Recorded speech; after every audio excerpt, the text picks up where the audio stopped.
감사합니다. 이유는 마음속으로 한번 생각을 해보세요. 말씀을 들으시면서 한번 생각해보세요. 내가 왜 옆 사람에게 감사하지? 감사의 이유를 오늘 알고 돌아가시면 좋겠습니다. 오늘 두랩돈 신앙 제목이죠. 본문에 나오는 이야기가 두 개가 있는데 두 번째 이야기는 두랩돈을 드린 한 과부의 이야기죠. 두랩돈이라는 금액도 나왔고 우리가 너무 잘 아는 이야기인데 헌금에 관한 그런 설교로 인용되고 또 그렇게 받아들입니다. 그렇죠? 두랩돈 이야기는 당연히 헌금 이야기를 하지 않을 수 없잖아요.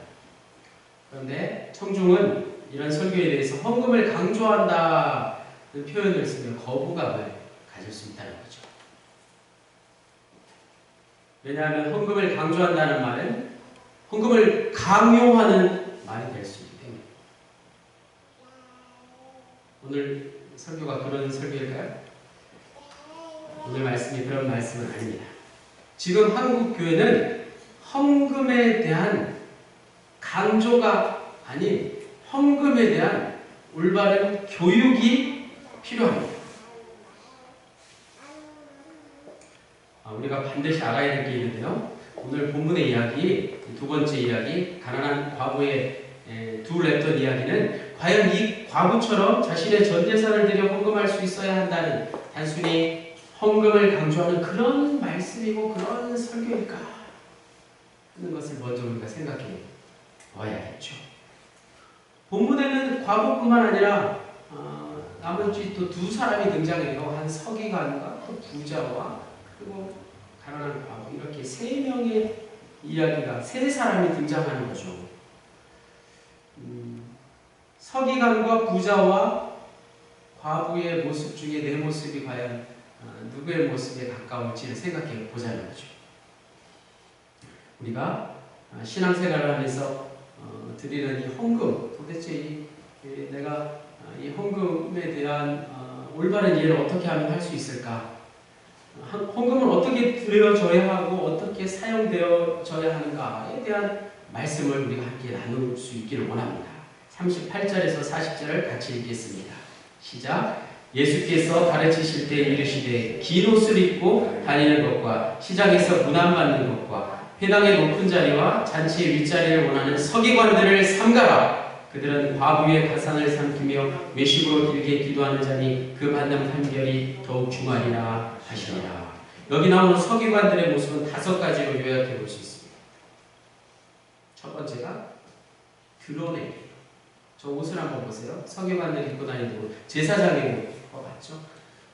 당시 사람들의 옷은 굉장히 누추했잖아요. 그런데 저런 옷을 입고 어디를 다니면 굉장히 불편하지 않을까요? 그런데 입고 다녔다는 거예요. 저 사람이 누구인지를 분명히 알게 되는 거예요. 내가 누구인지를 다른 사람들에게 보이기 위한 것이었어요. 드러내기라는 거예요. 발목까지 내려오는 이 세마포와 제사장들의 화려한 복장은 무엇의 상징이었다고요? 허영심의 상징이 되어버린 것만 같아요. 그래서 예수님이 첫 번째로 지적하고 계시죠. 서기관들의 모습, 제사장들의 모습 뿐만 아니라 오늘 우리의 모습 가운데 저런 모습이 없는지를 볼 수 있으면 좋겠습니다. 자, 두 번째는 잘 아시죠? 선거 때만 되면 왜 정치인들은 꼭 시장에 갈까요? 명예욕이에요. 명예를 얻기 위해서. 그 명예가 무엇인지. 저들의 표정에 그런 뭐라고 할까요? 진심이 느껴지시나요? 물론 저분들에게는 아주 죄송한 말씀입니다만 대부분 그렇지 못하다는 거예요. 시장에 가서 이렇게 시장 사람들과 한번 인사하는 게 누구를 위해서 하는 일들인가 하는 거 말입니다. 우리의 모습 가운데 저런 모습이 없나를 볼 수 있죠. 세 번째는 인터넷에서 사진을 하나 얻어왔는데 자리를 다투는 거죠. 어린아이들이 조금 더 자리를 많이 차지하기 위해서 소심하게 그렇게 자리 다툼을 하는 모습을 통해서 우리 인간의 권력욕, 권력에 대한 욕망을 볼 수 있다는 거예요. 네 번째는 물질력입니다. 물질, 황금 싫어하는 분 계십니까? 아, 저 황금 한 배짱만 있으면 얼마나 좋을까 하는 생각 누구나 하잖아요. 그런데 여기서는 서기관들이 과부의 가산을 삼키는 것으로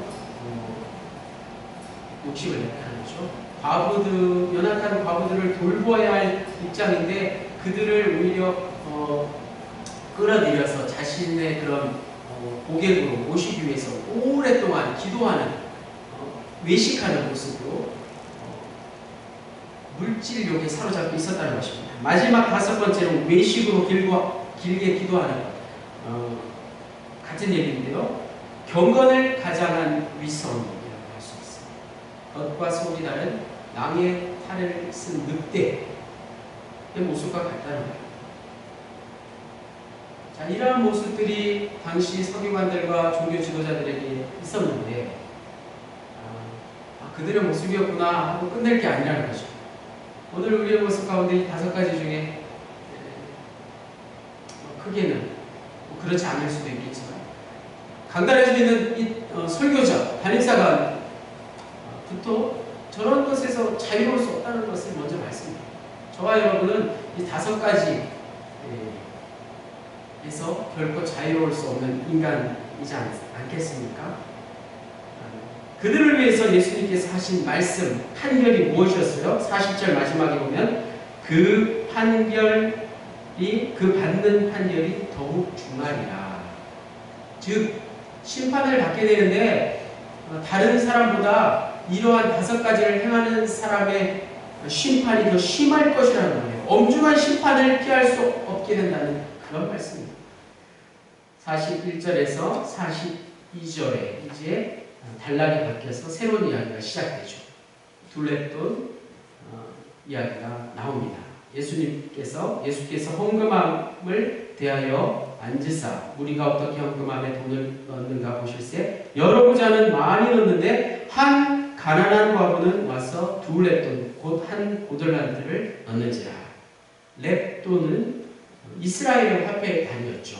히브리 화폐의 최소 단위가 렙돈이었어요. 우리나라로 말하면 뭐 1원, 2원 정도 되겠죠. 요즘은 거의 사용하지 않잖아요. 그리고 고들란트는 로마 화폐의 또 최소 단위였어요. 고들란트, 아사리온 이런 화폐 단위가 로마의 통용이었습니다. 한 고들란트는 64분의 1 데나리온 정도였어요. 데나리온 역시 로마의 화폐 단위였는데 데나리온을 우리가 생각하면 이 렙돈의 가치가 어느 정도인지를 생각해 볼 수 있다는 거예요. 데나리온이 하루 노동자의 품삯이었던 거죠. 당시 로마 화폐 기준으로 한 데나리온이 하루 일당이었다는 거예요. 그래서 고드란트로 환산을 하고 또 렙돈으로 환산을 했을 때 두 렙돈이라는 크기는 두 렙돈은 가장 저렴한 한 끼 식사, 밥도 제대로 된 밥 말고 어디 뭐 정말 시원찮은 허름한 식당에서 먹는 1,000원도 안 되는 두 렙돈 했으니까 동전 2개였겠죠. 그래서 개인적으로 뭐 500원짜리 동전 2개 정도 되지 않을까 그런 생각을 해봤어요. 하여튼 보잘것없는 액수를 가난한 과부가 헌금함에 넣은 거예요. 땡그랑 땡그랑 2번 소리가 났겠죠. 묵직한 동전을 넣으면 더 큰 소리가 났겠죠. 소리가 달랐겠죠. 그것을 종교 지도자들이 이렇게 보고 있는 거예요. 헌금을 어떻게 하나 교육 차원에서 지켜봤다는 거죠. 그런데 거기에는 헌금을 강요하는 그런 마음이 왜 없었겠습니까? 경북지방 영동영문에 가면 예배당 계단 맨 아래 오른쪽에 두 렙돈 신앙부가 있어요. 두 렙돈 신앙 기념비. 처음 보는 사람은 두 렙돈이 뭐야 이렇게 두 렙돈에 대해서 알아보게 되는데 지난 2012년에 세워진 것으로 자신의 전 재산을 들여서 영문 건축에 헌신하신 고 이이도 부교님의 업적을 기리기 위한 것입니다. 영덕영문의 지금 건물을 건축할 때 이 부교님의 헌신이 있었다는 거죠. 그런데 자신의 전 재산이 어느 정도였나, 얼마의 건축원금을 들였나 하는 것은 두 랩돈 신앙기념비에 나와 있지 않습니다. 액수는 나와 있지 않아요. 솔직히 궁금하죠? 그 부교님의 전 재산이 어느 정도였는지, 그리고 얼마의 액수를 헌금했는지 궁금해요. 그러나 두 랩돈 신앙 기념비의 이름이 왜 두 랩돈 신앙 기념비였는지 그 의미를 알게 되면 비로소 두 랩돈의 가치가 두 랩돈보다 몇 배나 되는 그 헌금보다 더 크다는 사실을 알게 된다는 거죠. 우리 당진정문에도 여러분 드리는 헌금에 이름을 호명하지 않는 이유를 제가 여기 와서 이제 배웠어요. 참 은혜가 되었습니다. 우리가 한국교회에서 만연해 있는 그런 헌금을 드리고 자기를 드러내 보이기 위한 것들을 어떻게 보면 없애자는 거 아니겠습니까? 그런 뜻으로 저는 이해했습니다. 자, 다 같이 43절에서 44절 말씀을 읽겠습니다. 시작. 예수께서 제자들을 불러다가 이르시되 내가 진실로 너희에게 이르노니 이 가난한 과부는 헌금함에 넣는 모든 사람보다 많이 넣었도다. 그들은 다 풍족한 중에서 넣었거니와 이 과부는 그 가난한 중에서 자기의 모든 소유 곧 생활비 전부를 넣었느니라 하십니다. 자, 오늘 본문에서 가장 많이 나오는 단어가 가난한이라는 단어예요. 그리고 과부의 상태를 잘 말해주는 단어이기도 하겠죠. 가난한이라는 말은 헬라어 원어로 절대 빈곤을 뜻하는 것입니다. 그래서 조금 가난하다가 아니에요. 내가 조금 가진 게 있다, 내가 조금 그래도 여유가 있다, 이런 게 아니라 절대 빈곤이라는 거예요. 나는 가진 게 아무도 없다는 거예요. 두 랩돈을 드리고 나면 이 과부는 내일 당장 먹을 것도 없고 굶어 죽을 지경이라는 그런 의미입니다. 또 하나 이 가난한이라는 단어의 헬라어 원 뜻에는 영적인 의미의 가난한이라는 뜻입니다. 영적으로 가난한이라는 의미를 갖고 있다는 것입니다. 마태복음 5장 3절 예수님이 산상수훈에서 주신 첫 번째 말씀 아니겠습니까? 심령이 가난한 자는 복이 있나니 천국이 그들의 것입니다. 예수님께서 하신 말씀 가운데 첫 번째 되는 복은 심령이 가난한 자예요. 그런데 그 말씀 중에도 심령이 가난한, 영적인 가난한 뿐만 아니라 우리의 삶의 가난한, 가난하다는 의미도 포함하고 있지 않겠습니까? 그 말씀을 오늘 비교해 보고자 합니다. 개인적으로 저는 오늘 본문 말씀 가운데 바로 이 44절 말씀을 가장 좋아합니다. 마가복음 12장 44절 말씀을 오늘 본문 말씀 가운데 가장 좋아해요. 말씀을 준비하면서 가장 큰 은혜를 받았습니다. 그들은 다 풍족한 중에서 넣었거니와 이 과부는 그 가난한 중에서 자기의 모든 소유 곧 생활비 전부를 넣었느니라. 이 말씀 말이에요. 잘 들어보세요. 하나님의 말씀이 정말 이토록 신비스럽구나 하는 경험이 있었습니다. 가난한 과부뿐만 아니라 부자도 자기의 모든 소유, 즉 생활비 전부를 드릴 수는 있습니다. 그렇지 않습니까? 부자는 자신의 전 재산을 드릴 수 없나요? 왜 가난한 과부가 오늘 말씀의 주인공일까요?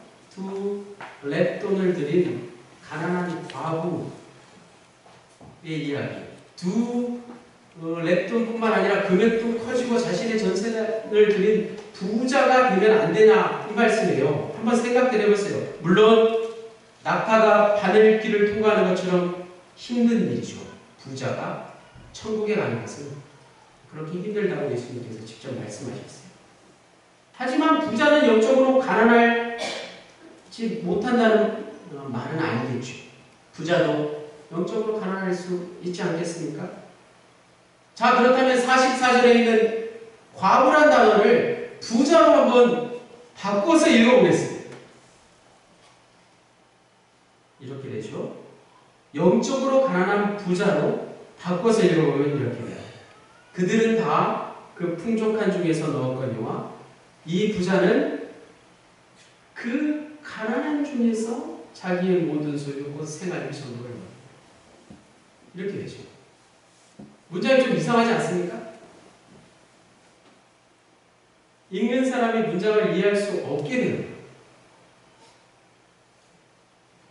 영적으로 부자도 가난할 수는 있지만 이 문맥에서 가난한 과부를 부자로 바꾸면 듣는 사람이, 이 말씀을 읽는 사람이 이 말씀을 선뜻 이해할 수 없다는 겁니다. 자, 그렇다면 이 가난한 과부의 관심은 확실히 물질에 있었던 게 아니라는 말씀이에요. 가난한 과부가 두 렙돈을 드렸지만 그 두 렙돈은 그 가난한 과부에게 별다른 의미가 없었다는 것입니다. 중요한 게 무엇일까요? 가난한 과부의 관심은 하나님께 관심이 있습니다. 물질이 아니라 두 렙돈이 아니라 하나님이 중요하다는 말씀입니다. 가난한 과부는 끼니 때마다 먹을 거 걱정하지 않을 수 없을 정도의 절대 빈곤에 처해 있었지만 그렇기 때문에 오히려 더 한 가지 일에 집중할 수 있었다는 그런 말씀입니다. 그 한 가지 일이 하나님께 집중하는 거였죠. 우리가 가난하면 가난할수록 죽음의 문턱에서 하나님을 더 찾게 되는 것과 같은 이치입니다. 오늘 우리가 이 말씀을 보면서 미처 생각하지 못했던 게 무엇일까요? 과부의 심정을 잘 이해하지 못하는 척박한 세상을 우리가 살고 있기 때문입니다. 우리는 너무나 많은 것에 마음이 분산되어 있다는 거예요. 갖고 싶은 것도 많고 하고 싶은 일도 많고 또 해야 할 일도 많습니다. 그렇다고 이 과부처럼 무조건 가난하게 사는 게 좋아서 모든 일을 제쳐두고 수도원에 가서 살아라 하는 말씀은 결코 아니에요. 또 세상살이 그만두고 무조건 하나님만 생각하고 교회 일만 열심히 하라고 드리는 말씀 또한 아닐 것입니다. 그런 말씀이 아닙니다. 무슨 말씀입니까? 가난한 과부의 심령과 우리의 마음은 분명 지금 차이가 있다는 것을 깨달아라. 그런 메시지 아닐까요? 우리의 마음을, 가난한 과부의 마음을 통해서 점검해보라. 지금 우리의 마음이 어떠한 상태인가? 우리의 영적인 상태가 어떠한 상태인지 냉정하게 한번 돌아보라는 그런 말씀 아니겠습니까? 지금 우리가 어떤 삶의 자리에 놓여있든지 잘 살든지 못 살든지 간에 하나님을 향한 절박한 심정이 있습니까? 이 가난한 과부의 마음처럼 가난한 심령이 지금 우리에게 반드시 필요하다는 그런 말씀 아니겠습니까?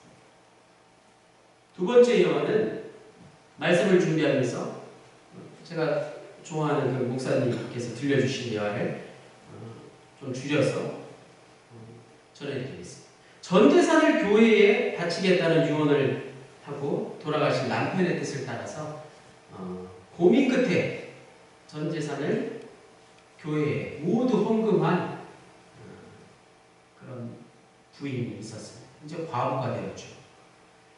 그런데 남편이 막상 죽고 나니 전 재산이라 해봤자 얼마 되지 않은 그런 큰 금액은 아니었어요. 그 얼마 되지도 않은 물질이 없으면 이제 과부는 혼자서 살 길이 막막한 거예요. 당분간 어떻게 살라는 겁니까? 여러분 이럴 때 그 헌금을 여러분 교회에 드리는 게 맞습니까? 드리지 않는 게 맞습니다.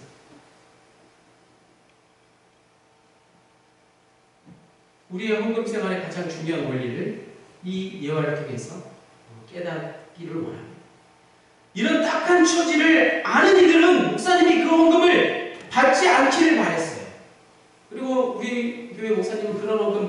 받지 않으실 분이다. 그렇게 믿고 있었죠. 그런데 목사님은 그 과부의 헌금을 남편의 유언에 따라 그 바친 그 전재산의 헌금을 받으셨습니다. 그리고 하나님께 드렸습니다. 그 후에 즉시 교회에서 결정을 해서 그 과부를 그 남편의 유언에 따라 전재산을 드린 그분을 구제하는 데 사용했다는 거죠. 이것이 바로 우리가 신앙생활하면서 드리는 헌금은 어떻게 드려져야 하고 또 그 헌금은 어떻게 사용되어져야 하느냐에 대한 가장 모범적인 답안이 아니겠습니까? 그러므로 오늘 우리에게 주신 하나님의 말씀 둘레돈 신앙을 통해서 우리가 얻게 된 영적 교훈을 두 가지로 한번 정리해서 말씀드리겠습니다. 다 같이 한번 따라해 볼까요? 헌금은 미리 준비하는 것이다. 헌금은 미리 준비하는 것이다. 여러분 기억하십시오. 담임자도 이렇게 말씀드리지만 너무 부끄러워요. 헌금을 제가 직접 준비하지 못할 때가 너무 많아요. 고린도후서 9장 4절에서 5절 말씀.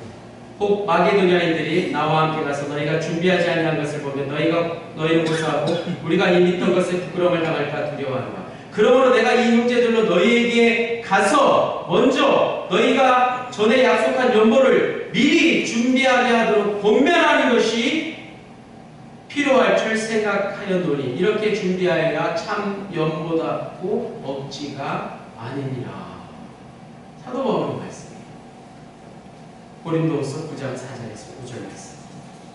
바울이 예루살렘 교회를 돕기 위해서 구제헌금을 모금하는데 자신이 개척한 교회 에베소, 빌립보, 갈라디아 모든 교회의 성도들에게 구제헌금을 모금하면서 그들에게 자율성을 강조했다는 말씀이에요.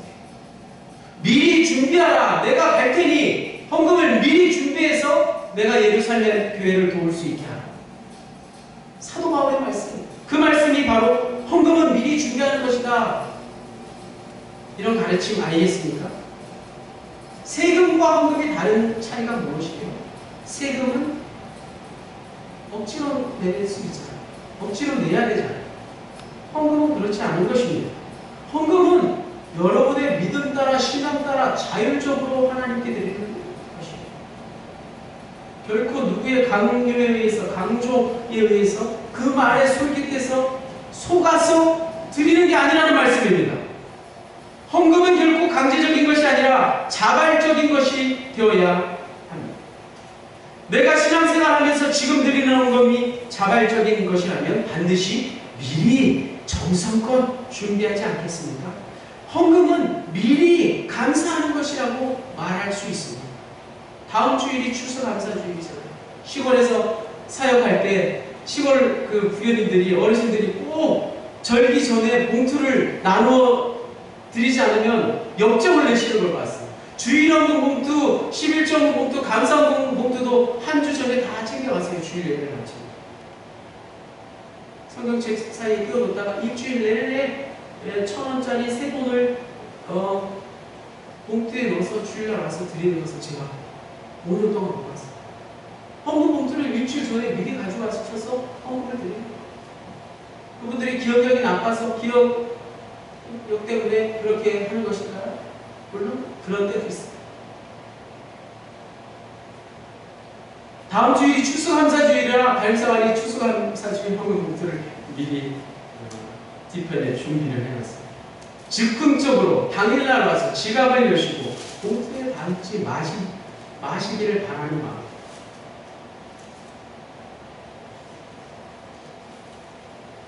두 번째는 자 오늘 우리에게 주시는 하나님의 말씀 둘레돈의 신앙을 통해서 얻게 되는 교훈 두 번째입니다.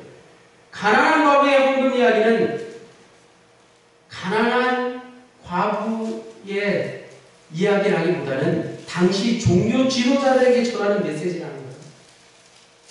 그 앞에 이야기가 우리가 5가지 알아본 종교 지도자들의 행태에 대해서 강력하게 말씀하고 있는 것 아니겠습니까? 오늘 본문의 무대는 35절에 보면 예루살렘 성전이에요. 예루살렘 성전에 들어가셔서 예수님께서 성전을 깨끗게 하시는 사역 중에 가장 하이라이트라고 할 수 있는 것이죠. 이제 마가복음 13장이 시작되면 예수님은 그 예루살렘 성전이 돌 하나도 돌 위에 남지 않고 다 무너져 내릴 것이라고 예언하십니다. 무서운 이야기죠. 마가복음의 독특한 구조에 걸맞게 오늘 이 가난한 과부의 두 랩돈 이야기는 앞의 이야기, 뒤의 이야기가 모두 유대 종교 지도자들에게 구하는 경고의 메시지라는 사실입니다. 유대 종교 지도자들의 잘못된 종교 행위, 종교 놀이, 그것을 삼가라는 말씀, 또 예루살렘 성전마저도 이제 곧 무너지게 될 것이라는 말씀의 연속석상에서 앞, 뒤 말씀을 더욱 강조해서 그들을 향해서 경고하시는 말씀이 바로 오늘 주문했던 신앙 이야기입니다.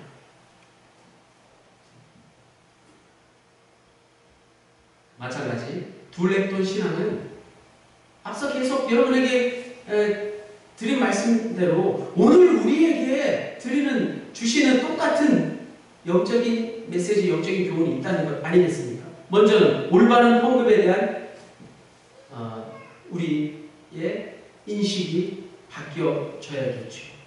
뿐만 아니라 더 중요한 건 무엇입니까? 당시 종교 지도자들의 모습과 다를 바 없는 오늘의 모습을 스스로 보라는 거예요. 그 5가지의 모습을 볼 수 있어야 된다는 것입니다. 38절에서 40절까지 나오는 5가지 잘못된 종교 행위들, 종교 놀이에 가까운 그 모습들 드러내고 명예를 추구하고 권력을 추구하고 물질을 추구하고 위선에 젖어 있는 그들의 모습이 오늘 우리의 모습이지 않을까? 오늘 우리를 꾸짖는 똑같은 말씀이 될 수 있다는 것입니다. 그렇지 않으면 어떻게 됩니까? 그 받는 판결이 더 충만이다. 우리에게도 종교 지도자들뿐만 아니라 오늘 우리에게도 그 5가지 똑같은 형태들이 없어지지 않으면 우리에게도 똑같은 중한 심판이 임하게 될 것이라는 말씀인 것입니다. 둘레돈의 신앙으로 오늘 우리의 잘못된 종교적 행위가 무엇인지를 여러분 스스로 한번 잘 생각해 보시고 깨우치셔서 그것을 내려놓을 수 있는 저와 여러분 모두가 되시기를 주님의 이름으로 간절히 축원합니다. 자, 이 시간 잠시 기도할 수 있기를 원합니다. 제가 한 3분 정도 여러분들에게 기도하는 시간을 드릴게요. 반주자님께서 단축을 해주시고 오늘 말씀을 잘 생각하시면서 담임사관이 선포한 이 5가지 항목들을 한번 통해서 나를 한번 돌아볼 수 있기를 원합니다.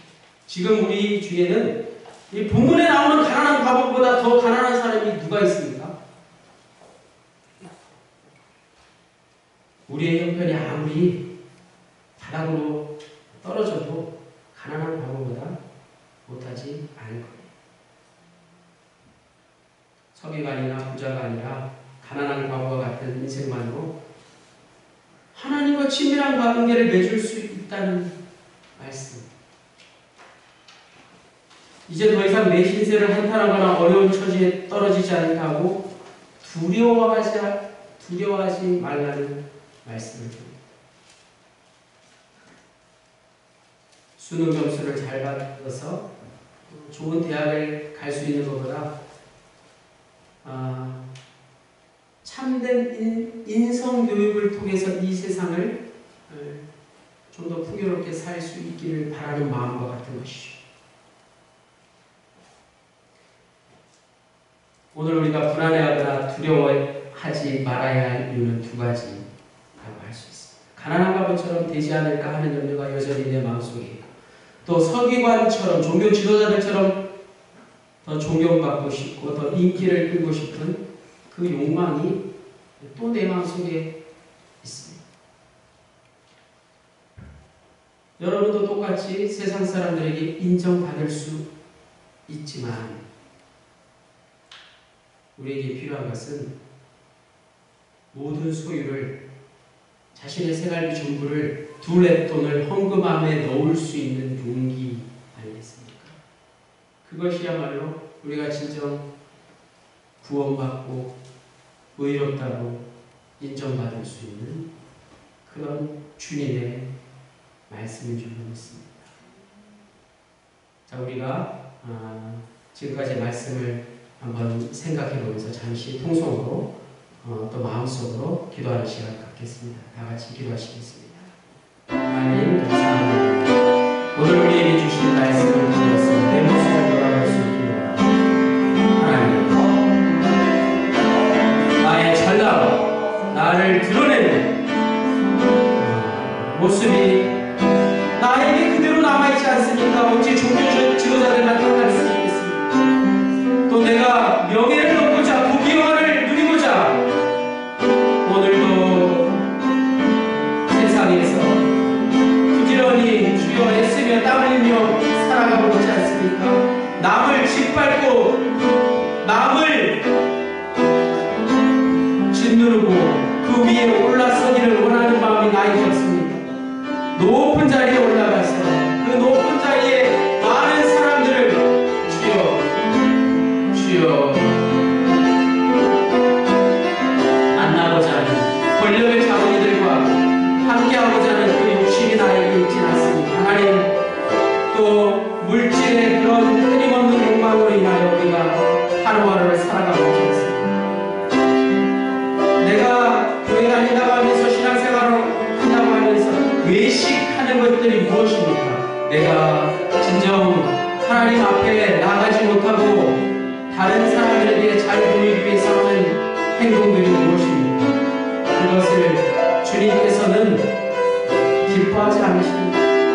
주님께서는 그것을 엄히 경고하고 계시다는 사실을 오늘 이 시간 우리가 둘레돈 신앙의 그 가난한 과부의 모습을 통해서 분명히 깨닫고, 이제 우리도 둘레돈을 들인 가난한 과부의 모습처럼 내 전부 내 소유를 오직 하나님께만 집중하며 주님께 드릴 수 있는 믿음 되기를 원합니다. 하나님 도와주시옵소서.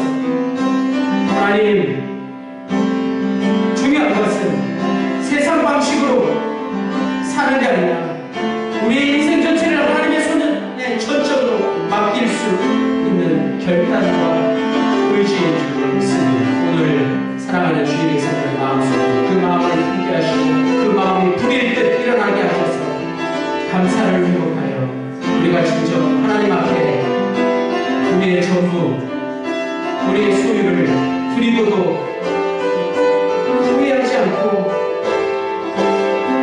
주여 이 세상을 걱정 의심하며 살지 않도록 주님 도와주시옵소서.